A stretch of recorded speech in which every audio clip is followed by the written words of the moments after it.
تخيلوا بقى يا جماعه لو رحنا اشترينا كميه الكريب دي من اي مطعم بره هندفع فيها مبلغ وقدره طبعا اكتر من 500 جنيه. صدقوني يا جماعه، كلنا عارفين الاكل بره بقى اسعاره عامله ازاي. انا عملته من حواضر البيت، طبعا شويه دقيق شويه لبن شويه ميه بضايه، وطبعا الحشوات تقدري تحشيها الحشوه اللي انت عايزاها ان شاء الله، حتى بطاطس محمره وكاتشب ومايونيز وكده، هيبقى حلوه جدا.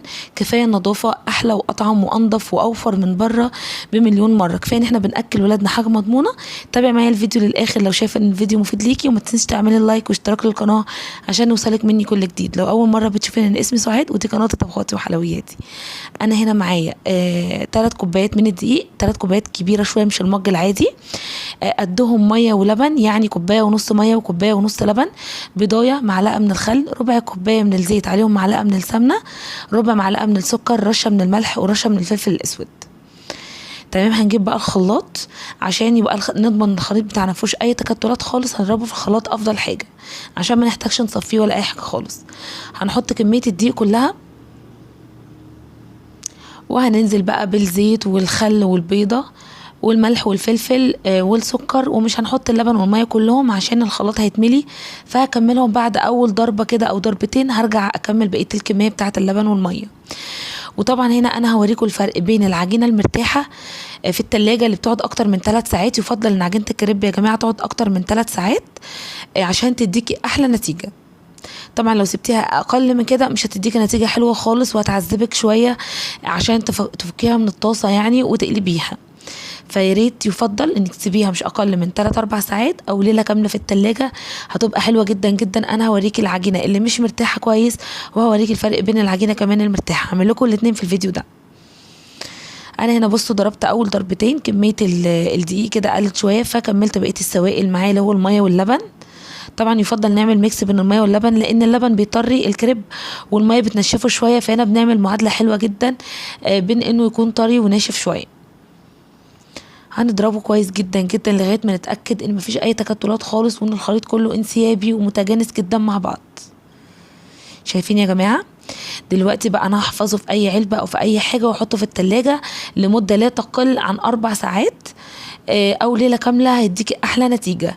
انا بقى هوريكم ان انا اول كريبايه عملتها كانت قاعده حوالي ساعه ونص بس في التلاجة، فعملتها وللاسف لزقت مني. فهوريكم الفرق بقى بين العجينه اللي مش مرتاحه وما خدتش وقتها كويس قوي، والعجينه اللي ارتاحت كويس جدا في التلاجة. انا هنا دهنت دهنه خفيفه جدا من الزيت، مسحتها بالمنديل. مهم جدا احنا نمسحها يا جماعه بفرشه او بمنديل، ما نخليلهاش اثر يعني في الطاسه. والطاسه دي مقاس 34 بتاخد المج ده الا شويه صغيرين من عجينه الكريم. وهنبتدي ان احنا نلف ايدينا كده داير ما يدور عشان الطاسه كلها تتملي بعجينه الكريب اللي احنا حطيناها. لو في اي فراغات هتوزعيها بفرشه سيليكون عادي او بمعلقه كده، هتحطي عليها هتتجانس وهتبقى كويسه جدا، ما تخافيش خالص. بصوا بقى هنا دي اول كريبايه ما خدتش واخده وقتها في الراحه خالص، كانت قاعده حوالي ساعه ونص. فبصوا بقى لزقت ازاي، هتعذبني بس هنطلعها يعني ما تقلقوش. وهوريكم ازاي بقى لو العجينه اتقطعت منك ازاي تعالجيها.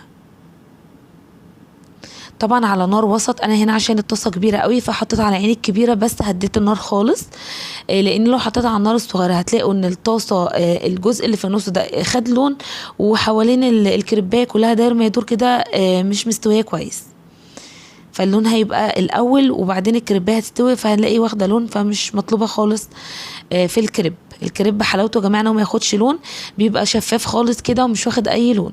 بصوا بقى انا قلبتها طبعا بعد ما سلكتها بصعوبة جدا يعني، فاتقطعت مني. فهلحمها بعجينة من السائل بتاع الكريب، عجينة الكريب بفرشة سيليكون كده هدهنها.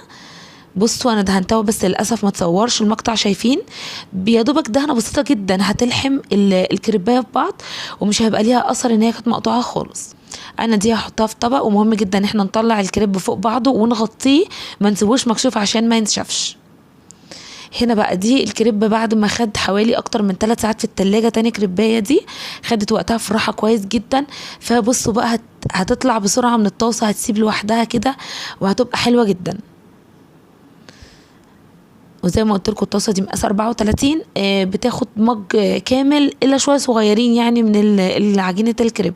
بالفرشه كده هنبتدي نوزع يا جماعه اي فراغات كده في العجينه بمنتهى السهوله خالص. هي بتبقى رقيقه جدا زي الشفافه، بس لما بتستوي بتديكي سمكه حلوه جدا جدا للكريب. وهتشوفي عامل ازاي دلوقتي. طبعا انا حشيت الكريب فاهيتا فراخ وحشيت كمان جمبري. هسيب لكم لينك الفاهيتا، انا كنت عاملاها قبل كده معاكم على القناه، هسيب لكم اللينك بتاعها في صندوق الوصف. لو حابين ترجعوا لها يعني، هي حلوه جدا جدا. طبعا تقدري تحشي الحشوات اللي انت عايزاها الموجود عندك من حواضر التلاجة. تقدري تحشي فراخ بانيه كده، الفراخ البانيه اللي هي بتتباع الجاهزه دي يا جماعه، ممكن نقليها ونقطعها كده ونحشي بيها، هتبقى حلوه جدا. بصوا بقى دي اول بقى ما خدت كده شويه على النار، بصوا ابتدت ان هي تسيب الطاسه، شايفين من النص قبت ازاي. بصوا بقى بعد شويه سابت الطاسه خالص يا جماعه. فنصيحه مني سيبوا الكريب يرتاح اطول وقت ممكن في التلاجة، هتاخدي منه احلى نتيجه. بصوا بقى انا هقلبها ازاي يا جماعه بمنتهى السهوله. وما تخافيش خالص وانت بتقلبيها، لو اتنت منك بالراحه خالص هتتظبط معاكي. بصوا اتقلبت معايا بمنتهى السهوله. طبعا حابه تقلبيها باي حاجه كبيره اقلبيها، انا بقلبها بايدي عادي جدا. بصوا بقى شكل الكريب عامل ازاي، بسم الله ما شاء الله، حلو جدا جدا. شايفين يا جماعه، بطبقه وبفرده ولا بيتقطع وطري جدا وتحفه بجد. جربوها يعجبكم قوي ان شاء الله. انا هنا بقى بحشي ايه، عندي جبنه موتزاريلا وزيتون كاتشب على مايونيز، ودي فاهيتا فراخ انا كنت عاملاها، هسيب لكم اللينك بتاعها في صندوق الوصف. ده جمبري شوحته كده، تبلته بتوم مفروم وليمون وشويه مستردة وشويه كزبره وشويه كمون وملح وشويه فلفل صغيرين وشويه زيت. قلبتهم على بعض وبعدين شوحتهم في طاسه، ونزلت عليهم ببصلايه صغيره وقرن فلفل وطماطمايه صغيره جدا. هنا بقى هجيب الكريبايه هتنيها، مهم ان انت تخلي جزء اعلى من جزء يعني، زي ما انتوا شايفين كده. وهتحطي شويه كاتشب على مايونيز، واهم حاجه ما نملاش الكريبايه قوي عشان ما تتفتحش مننا واحنا بنشوحها. وطبعا لو الولاد بياكلوها تتفتح منهم وهنبهدل الدنيا، فاحشيها كده حشوه كويسه بس ما تملهاش قوي. انا بقى هحط الفاهيتا وهحط الزيتون ورشه كده من الجبنه الموتزاريلا. الولاد بيكونوا في منتهى السعاده هما بياكلوه، الجبنه كده بتمط معاهم.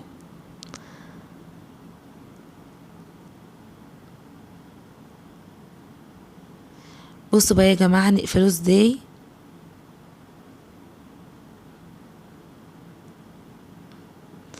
هنجيب جزء هنقفله زي المثلث كده على الحشوه. طبعا يعني وانت بتحشي الكريب يفضل ان الحشوه تكون في النص، عشان تقفلي حواليها كده ما تطلعش مننا من الجوانب، وتتقفل كويس قوي. شايفين، اهم حاجه انك تقفلي كويس وما تخليش الحشوه تطلع لفوق، يبقى على الجزء المتني التانية الاقل، عشان الجزء الاكبر من التانية ده اللي هو الجزء اللي فوق ده نديله مساحه ان لما نيجي نقلبها الحشوه ما تطلعش مننا. شايفين يا جماعه، جزء اقل من جزء عشان الحشوه واحنا بنقلبها ما تطلعش من الكريب. ده هنحشيه معاكم جمبري.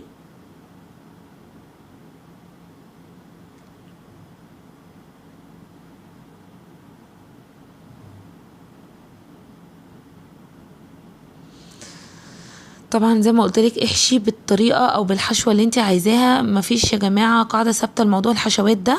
الموجود عندك في البيت واللي تقدري تعمليه مفيش اي مشكله خالص. هو الكريب اصلا طعمه تحفه، وزي ما قلت لكم حتى لو حشيته بطاطس محمره هيبقى حلو جدا والولاد هيحبوه جدا. اهم حاجه واحنا بنقفله كده اضغطي عليه ضغطه خفيفه عشان ما يتفتحش مننا واحنا بنحمره في الطاسه. شايفين شكله، بسم الله ما شاء الله، والله زي اللي بنجيبه من بره واحلى مليون مره. هنا بقى الطاسه سخنها على النار، معلقتين كده كبار من الزيت، ومهمين جدا معلقتين الزيت دول عشان لما نيجي نشوح الكريب بيدينا لون حلو وما يتحرقش معانا من تحت. المهم ان الطاسه تكون سخنه جدا يا جماعه، عشان اول ما ننزل بالكريب بياخد لون حلو قوي وما يقعدش كتير على النار ويطرى. احنا مش عايزينه يطرى، احنا عايزينه يقرمش كده وياخد لون جميل. طبعا هنا بقى هناخد بالنا كويس، كل جزء كده يتحمر هنقلبه على الناحيه التانية مع ضغطه كده بايدينا عشان الكريب بيقفل حلو قوي.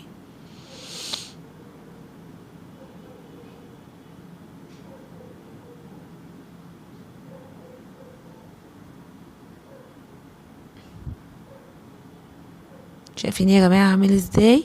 بصوا اللون التحفه، حلو جدا جدا والله. بنصحكم تجربوه، هيعجبكم قوي قوي قوي، احلى من الجاهز والله بمليون مره. يا جماعه احنا بندفع فلوس على الفاضي، ويا ريت بناكل حاجه نظيفه احنا مش عارفين اصلا هو معمول ازاي. كفايه النظافه يا جماعه، والله انضف واحسن واوفر، مش هقول بمليون مره، بمليار مره. كل بقى جنب هياخد كده لون هنقلبه، وبعدين خلاص هنطلعه، مش هنسيبه في الطاسه كتير، احنا بس عايزينه ياخد لون ويقرمش كده قرمشه خفيفه زي اللي بنجيبه من بره. وطبعا حابه تديله يتقرمش قوي، حابه تقرمشي خفيف، حابه لون خفيف، زي ما انت عايزه يعني، براحتك جدا. الموضوع ده برضو ملوش قاعده ثابته.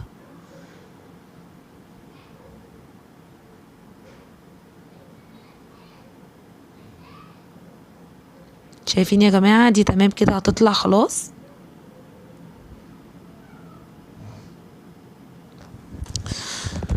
وتاني واحده برضو خلاص كده تمام، خدت لون حلو قوي، هطلعها.